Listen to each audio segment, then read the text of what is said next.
So remember when Candace, prior to the election, was always talking about DEI and how she felt like it wasn't fair and we need to get rid of affirmative action and all of that and just let people get jobs, based on merit. And I was like, that would be nice if we didn't live in a system of racism, and y'all like to keep ignoring the racism. There's a part of Candace and Kanye that I understand. Black people allow racism to stop them from trying because they feel like they won't be able to do something.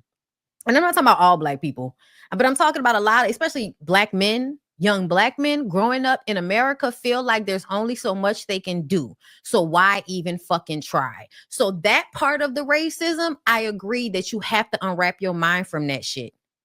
This is the best time, if any, to do whatever the fuck you want to do. Okay? This is the best time, if any. So when Candace and Kanye are talking about how Black people allow racism to hold them back and all of that, I definitely understand. Constantly being made upset by seeing racist shit, you know what I mean? Like being able to be pulled on or manipulated based off of racist bullshit, and liberal people using that, like liberal whites. You know what I'm saying? Using how Black people feel about racism in order to manipulate us and all of that. Same type of fear mongering. Yeah. I understand where they're coming from. And there's some of that I absolutely agree with. But at the same time, to continue to ignore institutionally how racism affects the quality of life for everybody, y'all got to be fucking for real. And y'all are not being for real if you think that corporations that have mostly white boardrooms are going to hire other people in high positions if they don't have to or they're not incentivized to. That is what we learned from Separate but Equal. And then later when we, had to integrate, there had to be things put in place where you had to hire us, because how else are we going to live if we live in a world where y'all don't want to let us work here? Or you only want us to work in service jobs. Y'all want us to be slaves, so you only hire us to do slave-like labor. But a lot of us are intellectuals and should be doing other shit. But you don't want to hire us, and you're in charge of everything because we live in a country that is built off of racism, meaning that most of the people that started businesses here were whites. They had such a head start. Okay, they had such a head start with, depleting and stealing. I mean, even to this day, they're still fighting lawsuits about the way certain, areas have stolen land from Black people. The people in California that own that beach, they got people down there in Florida still fighting over some land that was stolen from them. And because they are Black and it is criminalized in this country to be Black, whether y'all want to be real about that or not, people were having their land and shit taken and stolen from them over bullshit. Any old white person could lie and say anything, and then some Black person's life is ruined. Y'all only want to bring that up when we talking about how Black men mistreat Black women, but y'all don't want to really talk about it in the frame of how it has affected us when it comes to industry, not having businesses in certain areas. Like, think about it, y'all. There are so many industries that Black people have no footing in whatsoever. Because it's not popularized. So they don't know you can own a business that creates the lighting that people sell so that they can have, special types of light shows and shit, like all kind of little different businesses and industries and shit that we have no footing in whatsoever.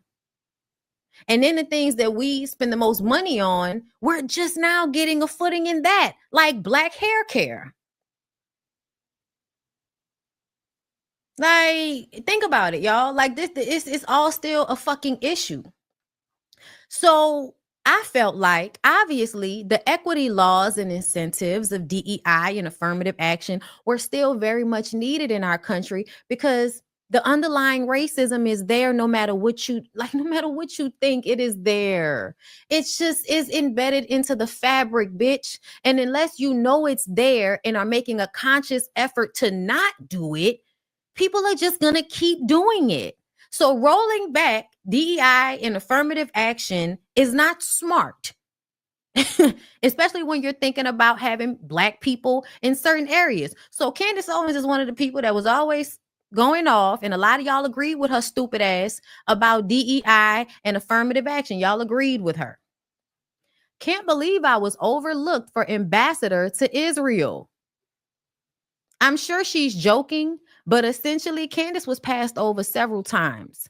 A lot of the black people that support Donald Trump are always passed over and never elevated to the cabinet. They're never elevated to his very close administration. He would rather go and work with people that he fucking hates simply because they're white before he worked with your black ass. So whenever I see black people screaming about Trump cares about black people, Trump cares about black people, I need y'all to tell me why there is not one black person in his entire cabinet.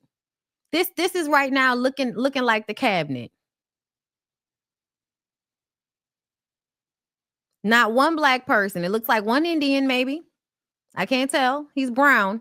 But he looks like he doesn't know he's brown, or he doesn't care, or he not fucking with the rest of y'all. Okay. But there's one right there. And this lady right here who's next to him, Tulsi, I believe she is from Hawaii. So she might be another, not white person. So that would have looked two. Oh, hold up. Stephen Chung, the communications director. Look like he can't breathe. The rest of them are white men or white men by proxy of white women. Because white women only care about white men and what they need and what they want. And we know that. That's their best interest. White.